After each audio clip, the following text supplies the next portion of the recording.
Hey everyone, welcome back for another segment of Coffee with Mare. I'm sitting here in my living room today, joined by my daughter, but she's doing homework, so we're going to do a little interview segment with her on another day. So we've been adjusting quite well. Yes, you're very adorable. Um, we've been adjusting quite well to being home. She's been home since Friday. She came back from her dad's, and now she's home for 2 weeks. The school that she goes to has been really rock solid with communicating with the parents and getting the plan together. So thankfully, because of different tools that their school already uses, they use things like Seesaw and Class Dojo and Google Classroom quite a lot. And they also use videos that are available on YouTube for part of their projects that they're doing at school. And I thought, oh, how cool is that? So the brilliant thing that they did was when all of the students went home from school, they didn't know that they weren't going back to school really. So most of the parents have been able to pick up the personal effects and study materials at school. But moving forward, just as a precaution, the teachers have decided that, or at least her main teacher has decided that that whatever it is that they're going to be learning, whether it's in social studies or sciences, that they actually don't need any of the stuff that they had at school. So they're going to be kind of starting net new, I suppose. So they're going to be taking information and maybe doing a review and then building upon that.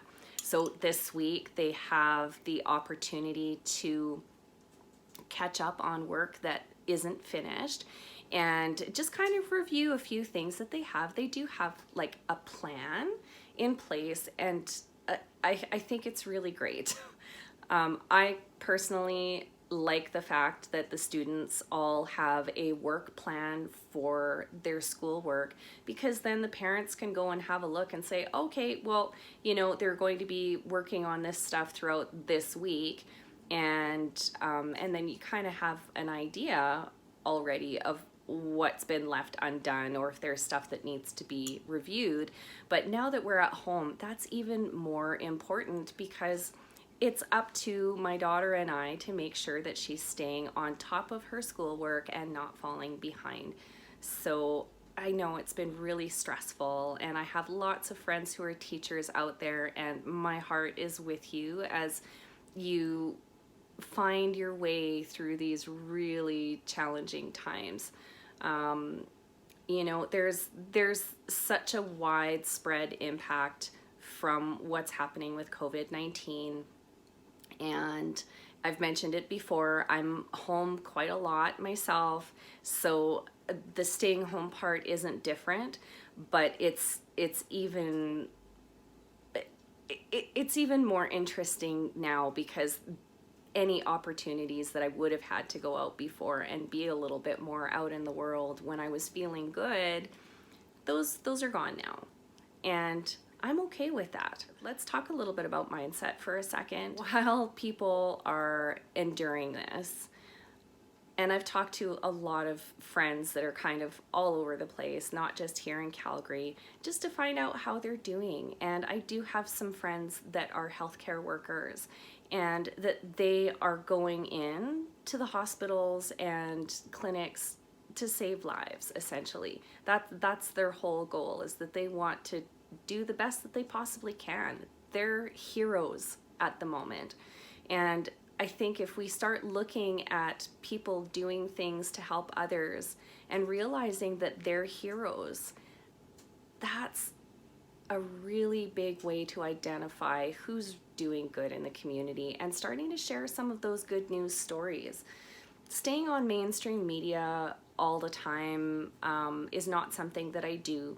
I am keeping myself informed and having interesting conversations with people, and you know, hearing different perspectives, because I think it's important to consider other points of view. But I know how there's a lot of people that are really sad. They're losing their jobs, and that people are sick, and there's a lot of uncertainty.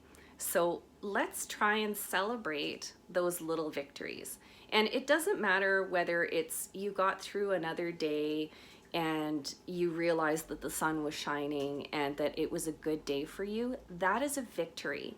So if you start celebrating all of the little things that you have, and you celebrate the people that are keeping in touch with you, then, you know, that's a really good start. It's a really good start to making sure that your mind is in a positive place. Now, I'm not going to say that I don't have those days where I feel sad or I feel like, oh my goodness, how long is this going to last? But I've said it before, people who are chronically ill are particularly well equipped for this kind of self-isolation because it's already sort of part of our lives, but it doesn't make it any easier. But where your mind is at is what's going to really help you.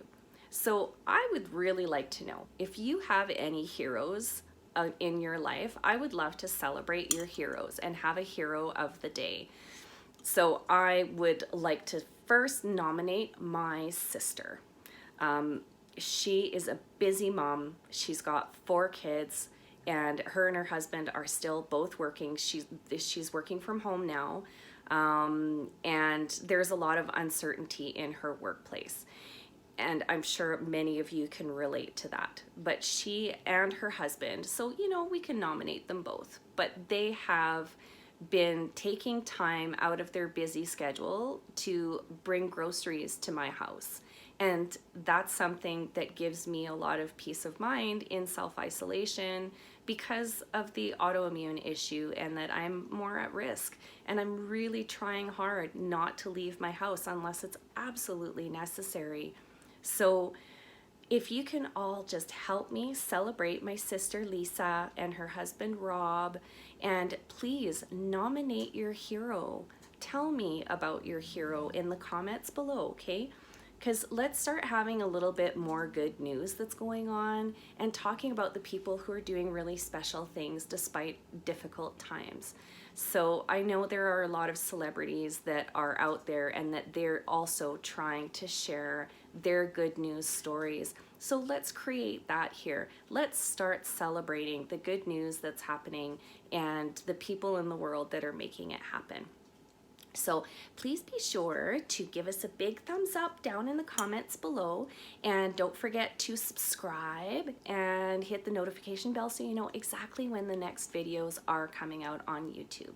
So we're going to keep it a little bit shorter for today, and I just would love for you to think about who your heroes are right now, whether it's a family member or someone in your community. And I want all the details. Please tell me where you're from and who these people are to you and what it is that they're doing that makes them a hero so that we can share all of that together. So for today, this is SickMom checking out.